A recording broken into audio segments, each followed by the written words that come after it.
In the last episode of the Content Mavericks Club, I spoke with Michelle Adams, the founder of Chatty Cats Care. Now, that episode is worth checking out, if only for Michelle's impression of a cat saying hello, which really is something special. But more to the point, Michelle has built a really impressive business with her own unique blend of passion and strategic thinking. And starting from a single client and a £200 startup fund, she's taken her business to £250,000 of revenue. So for this takeaway edition, I want to explore 3 learning points from my conversation with Michelle that, in my opinion, are invaluable for any entrepreneur, marketing professional, or content creator. Welcome back to the Content Mavericks Club. I'm Jason Caffrey, and the first takeaway I want to talk about is authenticity. In our social media oriented world of AI-driven content, there's a huge debate going on right now about what authenticity should or could look like. You could even describe that debate as an authenticity backlash against what's viewed in some quarters as a fast but bland, high volume approach that's perhaps always been a feature of social content, but which has gone into overdrive since ChatGPT launched in 2022. So when I say authenticity, I'm talking about offering your audience, your customers, your clients, a window into a genuine part of you. It doesn't have to be the whole you, but it does have to showcase a genuine part of you. What drives you? What do you care about? Why are you in the business or career you're in, as opposed to some other completely different pursuit? These are the kind of things that tell people whether you're someone they might want to engage with. And if the insights you share about yourself are relevant and genuine, you're far more likely to attract people that you want to work with, that you want to collaborate with, or do business with. And that's something Michelle does very well. In fact, she makes it look effortless. And in my view, that's because of her genuine enthusiasm for her business and her love for cats, which came across very clearly when we spoke.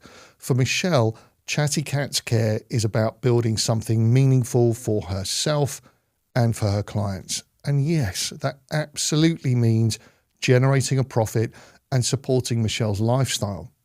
But she's also very clear that for her, profit without that meaning is at best unsustainable, if not just hollow. Her entire enterprise is built on one simple fact. She loves cats. Yes. Right? I definitely do. Yeah, that was a passion. For me, I think if you're not passionate about your business or what you do, then it's very difficult to want to continue it. You know, a lot of people have a very short lifespan of some companies, and that's what they choose. Sometimes people just want to start something, make lots of money, and then have an exit plan. But for me, this is definitely more of a passion, more of a lifestyle business, and I'd love to continue this as long as possible. Now, I think the value of this kind of authenticity is something we all instinctively grasp. When you're truly motivated and driven and excited by something, it's infectious. It draws people in and creates a connection that goes beyond what might otherwise be a simple transaction. I believe that in Michelle's case, that connection builds trust with her clients and plays a key role in helping her business grow and thrive.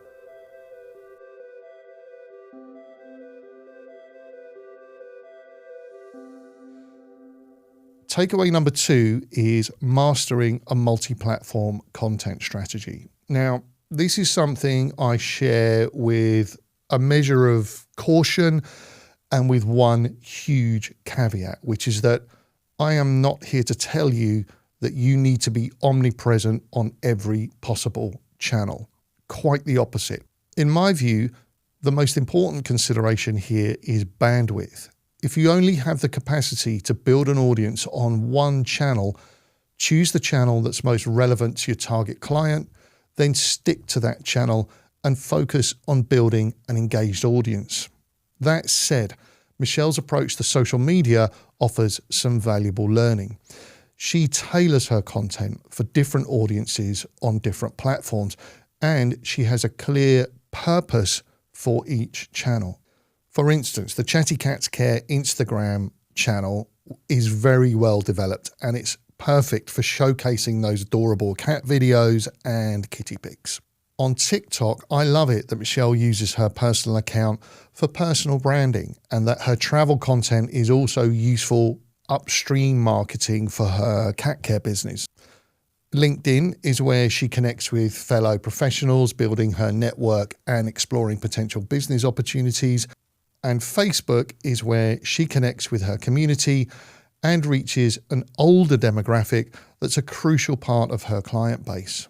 Overall, Michelle takes a very considered approach that's respectful of how much she can achieve with the resources available to her. And she targets the right channels for her business goals.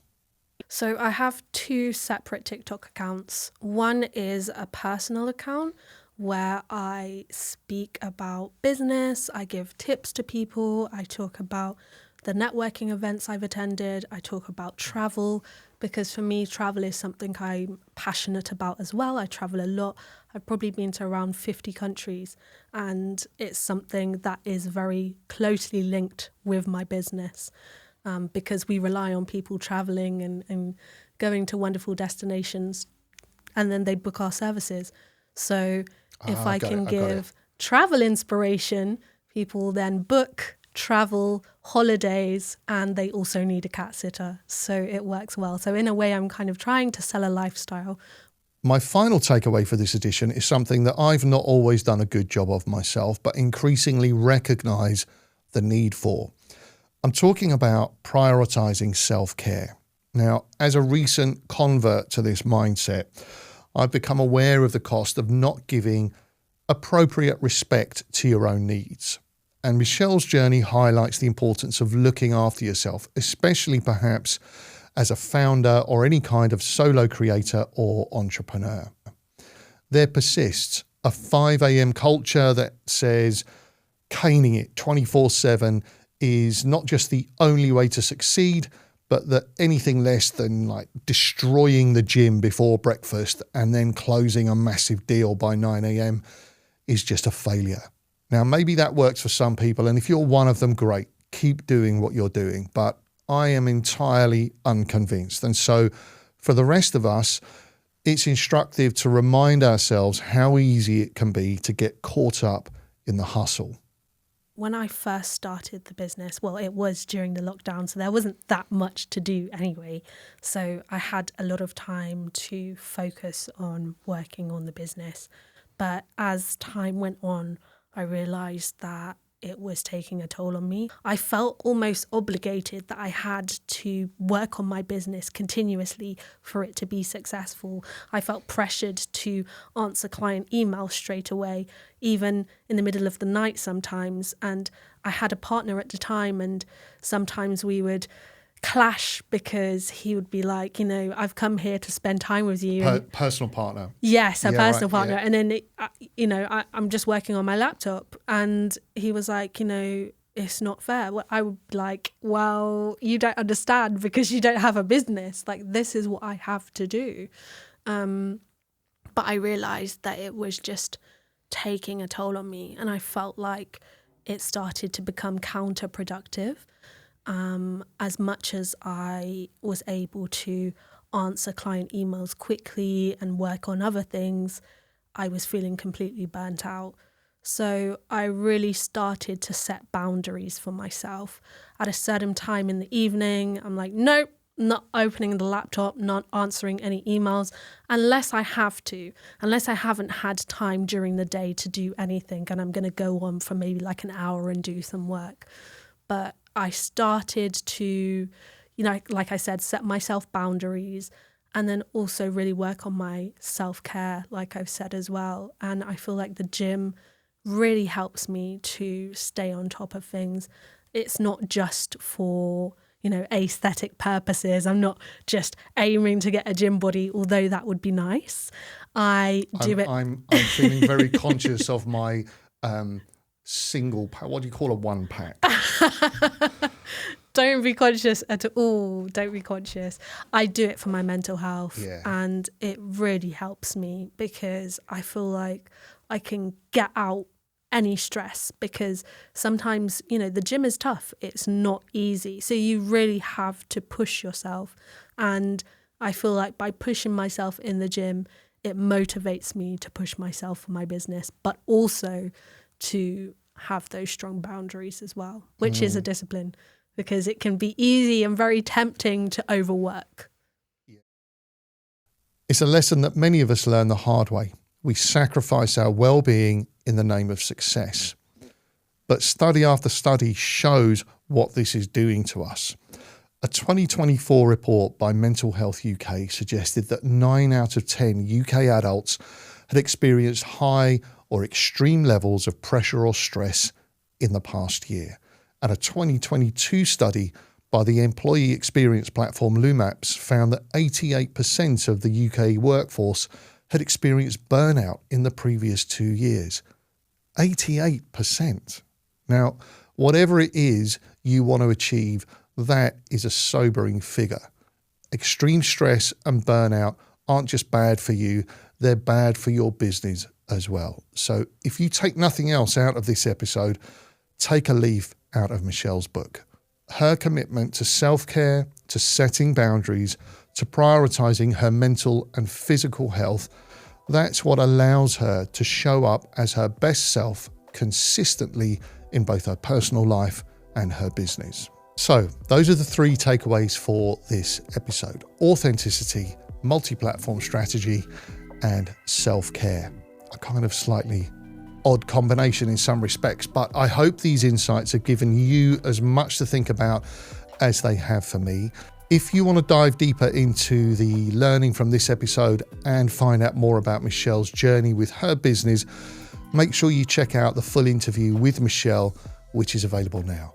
And to make it as easy and stress-free as possible for you to revisit these takeaways, I've made a cheat sheet which summarizes all the learning. So you can download that by joining our mailing list. All the links are in the description.